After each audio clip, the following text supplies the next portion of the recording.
Лятна академия на изкуствата се утвърди като единствената в България академия, отворена за млади таланти от всички жанрове на изкуствата. Лятната академия на изкуствата е създадена в град Бургас от едни от най-изявените български творци, изпълнители и педагози. Професор Георги Спасов – флейта, артистичен директор на академията. Професор Венко Александров. Професор Петко Радев – кларинет. Професор Ангел Станков – цигулка. Професор Светозар Бенчев – живопис. Мария Принц – пиано. Вдъхновител и организатор на академията е Петя Великова. Основните дейности на Лятната академия на изкуствата са: първо, да организира и провежда майсторски класове. През изминалите години в академията са преподавали утвърдени педагози от България и чужбина. В своята 10-годишна история академията е организирала множество майсторски класове, в които са участвали и усъвършенствали 500 млади хора, занимаващи се професионално с изкуства. Голяма заслуга за високото ниво на майсторските класове имат изявените и отдадени на професията си акомпаниатори, без които е невъзможна работата на инструменталистите и певците.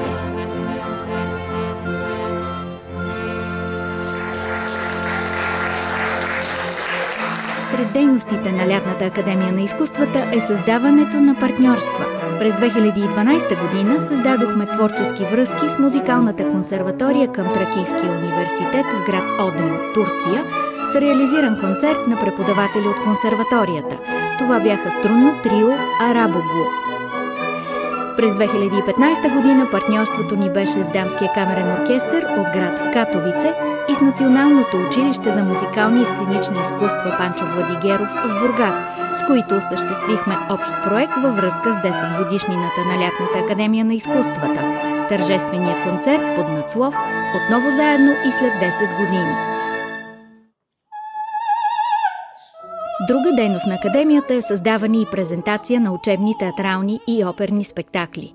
През тази година нашата вярна публика се наслади на първата учебна оперна постановка на операта «Лястовичката» от Джакомо Пучини, сътворена от участниците в майсторските класове по оперно пеене на Дарина Такова и по композиция на визуалните изкуства на Чавдар Гюзелев, умело режисирани от големия театрален режисьор Явор Гърдев.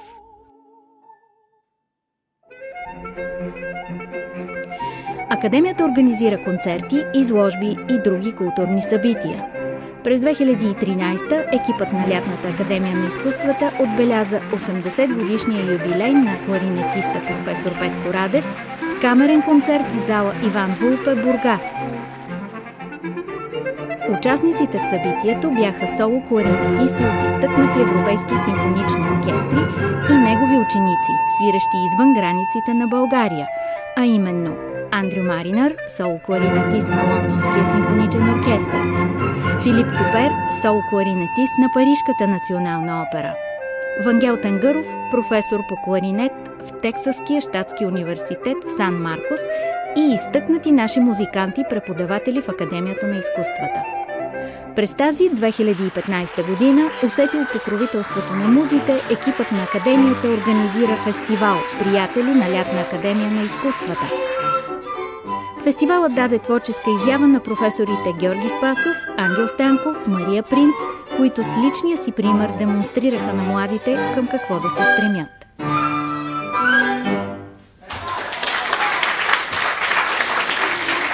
С представянето на концерта с поклон към кларинета, също в рамките на фестивала, участие взеха и Атанас Камиларов, кларинет, инструменталист в оркестъра на Бургаската опера, и Благовеста Рядкова, дългогодишен преподавател в Националното училище за музикално и сценично изкуство Панчо Владигеров, град Бургас. В фестивалната програма бе включен и концерт на квартет Сапаев, млади и талантливи инструменталисти, част от тях студенти и активни участници в Лятната академия на изкуствата. За престижа на академията говори фактът, че високото ниво на преподаване, неизменна цел на академията, води до качествена селекция и при участниците. Участници в Академията на изкуствата през годините са били много лауреати на престижни международни конкурси, които се подготвят при изявените педагози в Академията. Санджар Сапаев – цигулка, солист и концертмайстор на международни симфонични оркестри, лауреат на редица международни конкурси, участник в класа по цигулка на професор Ангел Станков. Матей Губкин. Почти всяка награда на младия варненски цигулар е първа. Награден с диплом от Министерството на културата за високи творчески постижения. Участник в класа по цигулка на Веско Ешкенази. Кристияне Карам. Съединени щати. Преподавател в Бъркли College of Music. Участник в класа по народно пеене на Бинка Добрева. Пьотър Бушевски. Учи в един от най-престижните колежи по музика в света – Juilliard School. Участник в класа по оперно пеене на Дарина Такова. Мариан Божидаров, кларинет. Участник в няколко конкурса, на които е лауреат. На конкурса Млади виртуози София печели Гран-при, въпреки че е най-малък в групата си. Редовен участник в класа по кларинет на професор Петко Радев. Милена Пежич, пиано.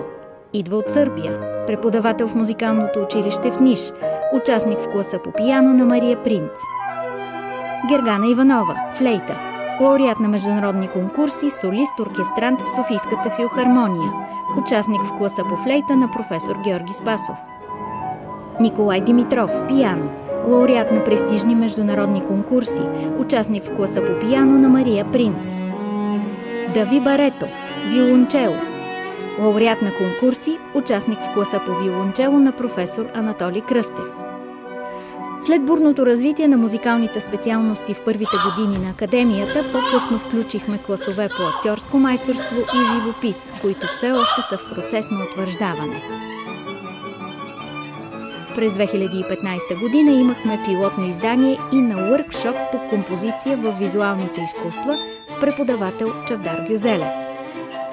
Целта на екипа на академията е да се разширява палитрата на майсторските класове и уъркшопове, за да може все повече участниците да извличат познания.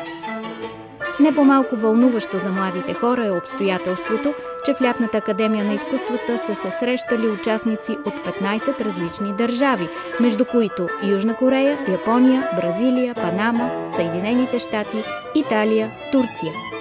Обменът между тях е предпоставка за разширяване на мирогледа им, обмяна на опит, спомагащи за разбирателството между нациите и изграждане на взаимен респект и уважение.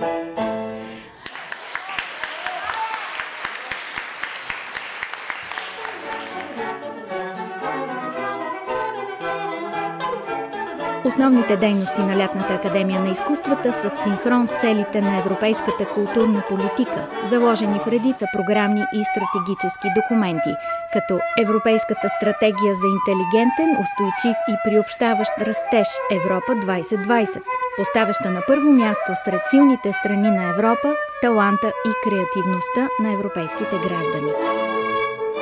Ето защо в бъдеще Лятната академия на изкуствата ще се стреми да предоставя все по-широк форум на младите таланти в изкуствата за достъп до култура не само като обучаващи се, но и като преки творчески участници.